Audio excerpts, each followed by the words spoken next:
जब से ईरान ने इजराइल पर 300 से ज्यादा घातक ड्रोन्स, रॉकेट्स, क्रूज और बैलिस्टिक मिसाइलों से हमला किया है, तब से ही पूरे मिडिल ईस्ट में एक बड़े युद्ध का खतरा मंडरा रहा है।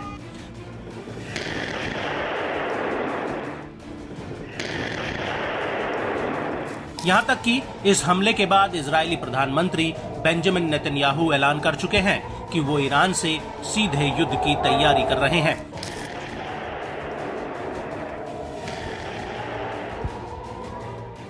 उनका कहना है कि इजराइल और इजराइल की जनता कमजोर नहीं है, वो ईरान के इस हमले का मुंह तोड़ जवाब देंगे।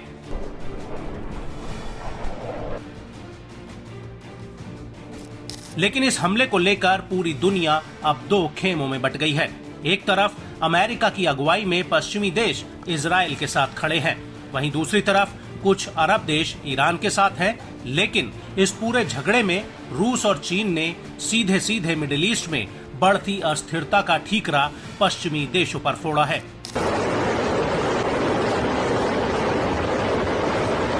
दरअसल ईरान के इस हमले को लेकर अब रूस के विदेश मंत्रालय का आधिकारिक बयान आया है, जिसमें रूस के विदेश मंत्रालय ने कहा है कि 14 अप्रैल के शुरुआती घंटों में कई मिसाइलें और ड्रोन्स इजराइल पर दागे गए।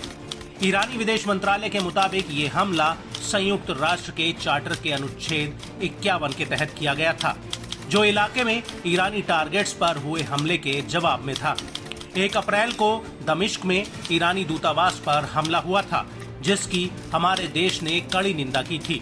दुर्भाग्यवश पश्चिमी देशों द्वारा अपनाए गए रुख से सुरक्षा परिषद ईरानी दूतावास पर हुए हमले को लेकर कोई उचित प्रतिक्रिया नहीं दे पाया था। आपको बता दें कि रूस के विदेश मंत्रालय ने यह भी कहा कि रूस इलाके में गंभीर रूप से खतरनाक संघर्ष बढ़ने को लेकर चिंतित है। मिडिल ईस्ट में कई अनसुलझे मुद्दे हैं जो कई बार गैर जिम्मेदाराना उकसावे वाली कार्रवाई भड़काते हैं, जिससे तनाव और बढ़ेगा। हम सभी पक्षों से आग्रह करते हैं कि वो संयम बरतें। हम स्थानीय देशों से मौजूदा मुद्दों को राजनीतिक और राजनयिक तरीके से सुलझाने के लिए कहते हैं। हमें विश्वास है कि रचनात्मक सोच रखने वाली अंतर्राष्ट्रीय संस्थाएं इसमें योगदान देंगी। वहीं दूसरी तरफ चीन ने भी मिडिल ईस्ट में हालिया घटनाक्रम को लेकर चिंता जाहिर की है, लेकिन चीन ने प्रभावशाली देशों से इलाके में तनाव को स्थिर करने के लिए कहा है। चीन के विदेश मंत्रालय का कहना है कि वो मौजूदा संघर्ष को लेकर गंभीर रूप से चिंतित है। चीन ने अपने बयान में कहा कि हम सभी पक्षों को संयम बरतने का अनुरोध करते हैं और संघर्ष को आगे रोकने के लिए संयम बरतें। मौजूदा हालात गाजा संघर्ष की वजह से हुए हैं।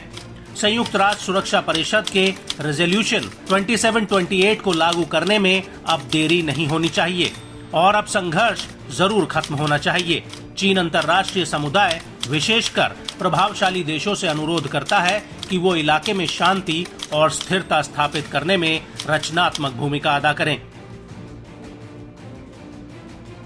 आपको बता दें कि चीन और रूस दोनों ने ही ईरान के इजराइल पर हमले की निंदा नहीं की है, बल्कि रूस ने ईरानी दूतावास पर हुए हमले की पहले ही निंदा की थी और ये दोनों ही देश संयुक्त राष्ट्र सुरक्षा परिषद के स्थायी सदस्य हैं और इन दोनों ही देशों की विदेश नीति अमेरिका के बिल्कुल उलट है।